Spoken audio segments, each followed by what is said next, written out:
Assalamualaikum warahmatullahi wabarakatuh. Perkenalkan, nama saya Juliatno NIM 239, serta rekan saya Iis Nur Anissa NIM 244 dan Ranti Pristianti NIM 251. Kami akan mempresentasikan hasil diskusi kami yang berjudul Budaya Organisasi.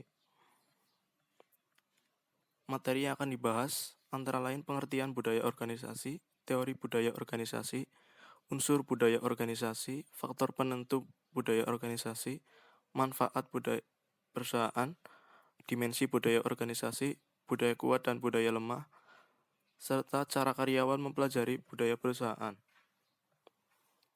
Yang pertama, pengertian budaya organisasi.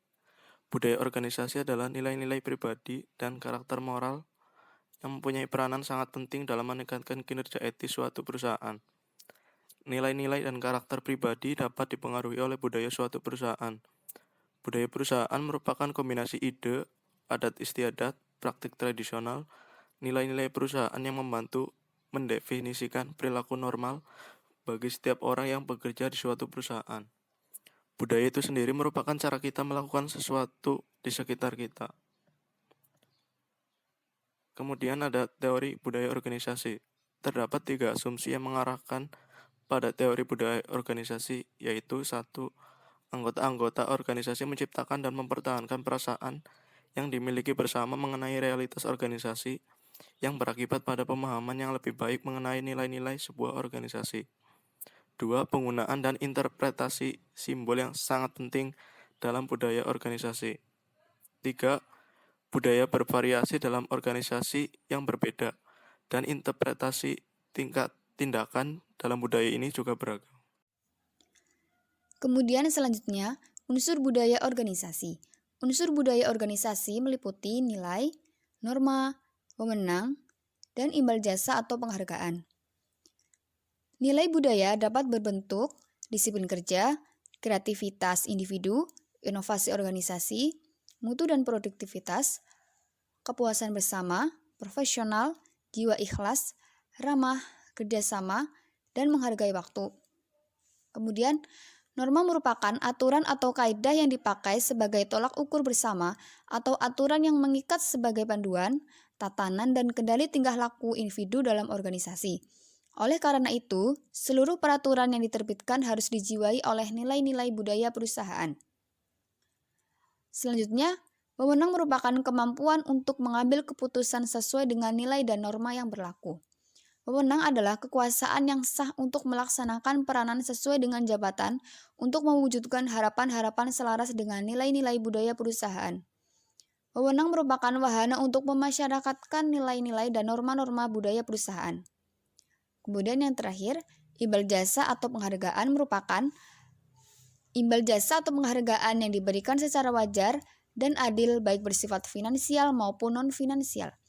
Sistem pemberian imbal jasa mendorong terwujudnya budaya perusahaan dan tercapainya sasaran organisasi. Next, faktor penentu budaya organisasi. Faktor-faktor yang menentukan dalam menciptakan budaya organisasi yaitu iklim organisasi, gaya kepemimpinan, dan kinerja. Dengan ciri-ciri sebagai berikut. Yang pertama, kejelasan dengan tanggung jawab, artinya seperti tiap individu merasa diberi tanggung jawab. Kemudian, kejelasan sasaran kerja, artinya setiap individu mengerti apa yang harus dikerjakan dan bagaimana melaksanakan serta kepada siapa ia harus melaporkannya. Kemudian, kejelasan penilaian kinerja, artinya setiap individu memperoleh umpan balik dari apa yang dikerjakannya. Kemudian, adanya tantangan kerja bagi setiap individu dalam melaksanakan kerja. Lanjut, adanya bimbingan kerja bagi setiap individu, adanya keinginan untuk bekerja keras, adanya penghargaan untuk individu yang berprestasi, kejelasan dalam mengambil risiko untuk setiap peran, kemudian kejelasan karir di masa depan, adanya pengakuan dari atasan dan teman sejawat, adanya keluasan dalam melaksanakan pekerjaan, dan yang terakhir, adanya keterbukaan, artinya setiap individu merasa bahwa manajemen dan lingkungan kerja bersifat terbuka. Kemudian, manfaat budaya perusahaan. Yang pertama, membatasi peran yang membedakan antara organisasi yang satu dengan organisasi yang lain. Yang kedua, menimbulkan rasa memiliki identitas bagi anggota. Yang ketiga, mementingkan tujuan bersama daripada mengutamakan kepentingan individu. Yang keempat, menjaga stabilitas organisasi. Yang selanjutnya adalah dimensi budaya organisasi. Hofstede dalam Gibson 1996 mengemukakan 4 dimensi budaya, yaitu yang pertama, penghindaran atas ketidakpastian. Yang kedua, maskulin vs feminim. Yang ketiga, individu vs kebersamaan. Dan yang keempat, jarak kekuasaan. Selanjutnya, budaya kuat dan budaya lemah. Budaya kuat yaitu menunjukkan dipahaminya bersama perspektif tentang bagaimana kehidupan organisasi harus berjalan dan disepakati sebagian besar anggota organisasi. Budaya lemah yaitu mengimplikasikan tak adanya budaya berpengaruh yang dominan di dalam organisasi.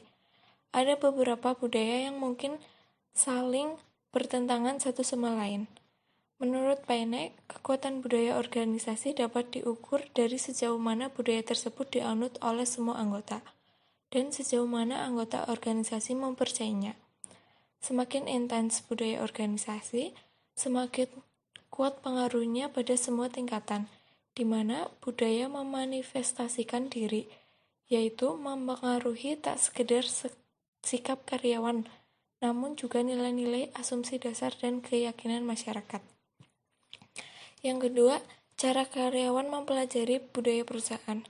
Proses transformasi budaya oleh karyawan dapat dilakukan dengan berbagai cara, yaitu yang pertama cerita-cerita, yang kedua ritual atau upacara-upacara, yang ketiga simbol-simbol material, dan yang keempat bahasa. Sekian dan terima kasih.